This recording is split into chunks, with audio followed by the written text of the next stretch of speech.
तर नमस्कार मित्रांनो, सर्वप्रथम आपल्या या मराठी चॅनलला तुम्ही दिलेल्या प्रतिसादाबद्दल खूप खूप आभारी आहे। आणि जसं की तुम्हाला माहिती आहे की आपली अफगाणिस्तानची सिरीज चालू आहे आणि तुम्ही माझ्या अफगाणिस्तानच्या पॉडकास्टला सुद्धा जो काही प्रतिसाद दिला तोही एकदम भन्नाट आहे। आज व्हिडिओ करण्याचं नेमकं कारण म्हणजे असं ना की सध्या इराण आणि इस्रायलचं युद्ध चालू आहे, त्याच्यामध्ये अमेरिकेची सुद्धा एंट्री झालेली आहे। आणि तुमच्यापैकी बऱ्याचशा लोकांना माहित नसेल की मी अफगाणिस्तानला जाण्याआधी मी इराणला गेलो होतो आणि काही दिवस मी इराणमध्ये स्पेंड केले होते। तर त्या बाबतीमध्येच मी आजच्या व्हिडिओमध्ये थोडं तुम्हाला सांगणार आहे। मशाद आणि तेहरान या दोन शहरांमध्ये मी फिरलो होतो। त्यावेळेचं वातावरण आहे ना बऱ्यापैकी असं शांत होतं, म्हणजे आपण म्हणतो ना की वादळापूर्वीची शांतता, तशा टाईपमध्ये मला ते काही वाटत होतं। आणि त्या शांततेमध्ये मला थोडं बहुत जाणवत होतं की काहीतरी घडणार आहे पुढे, कारण की त्याच वेळी अफगाणिस्तान आणि पाकिस्तानमध्ये सुद्धा बऱ्यापैकी कॉन्फ्लिक्ट चालू होता। तर वातावरण आहे ना बऱ्यापैकी वियर्ड होतं आणि थोडा बहुत तणाव मला जाणवत होता। इराणी लोकांची हॉस्पिटॅलिटी खूप जबरदस्त आहे।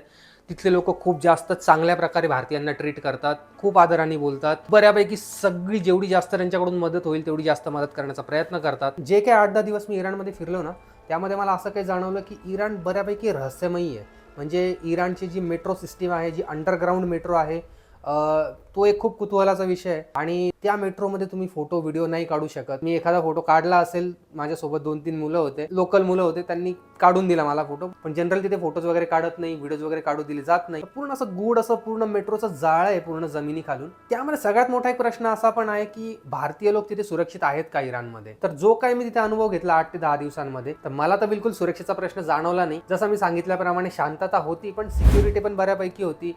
कोणी मला तिथे अडवलं नाही, काही असं मला वाटलं नाही की इथे मला थ्रेट आहे। आणि जे काही आपल्याला बाहेर दिसतं ना, म्हणजे न्यूज चॅनलवरती किंवा गुगलवरती जर तुम्ही सर्च केलं की ट्रॅव्हलिंग टू इराण, तर त्याच्यामध्ये येईल की most dangerous country in the world आणि तुम्ही तिथे सेफ नाही आहे, तुम्ही तिथे ट्रॅव्हल नाही करू शकत। मला काही तसं वाटलं नाही। पण सध्याची जी सिच्युएशन आहे, त्या सिच्युएशनमध्ये इराण बिलकुल पण सेफ नाही आहे, कारण की सध्या तिथे युद्ध चालू आहे। पण हे युद्ध चालू होण्याच्या काही दिवस आधीच मी इराणमध्ये होतो। तेव्हाची परिस्थिती कशी होती, तेव्हा माझा अनुभव कसा होता, मी इराणमध्ये कुठे कुठे एक्सप्लोर केलं, इराणमध्ये असताना मी जो पण काही अनुभव घेतलाय ना, तो सगळा अनुभव जसाचा तसा मी माझ्या कॅमेऱ्यामध्ये रेकॉर्ड केलेला आहे। आणि जर तुम्हाला ती इराणची सिरीज बघायची असेल तर ती पूर्ण सिरीज युट्यूबवरती लाईव्ह आहे। तर माझी जी इराणची ट्रॅव्हल सिरीज आहे ती नक्की बघा। मी तिथली संस्कृती, तिथले लोक आणि अनपेक्षित काही गोष्टी या अगदी जवळून बघितलेल्या आहेत। आणि अशाच ट्रॅव्हल रिलेटेड सगळ्या इन्फॉर्मेटिव्ह व्हिडिओसाठी आत्ताच चॅनलला सबस्क्राईब करा आणि इंस्टाग्रामवरती फॉलो सुद्धा करा।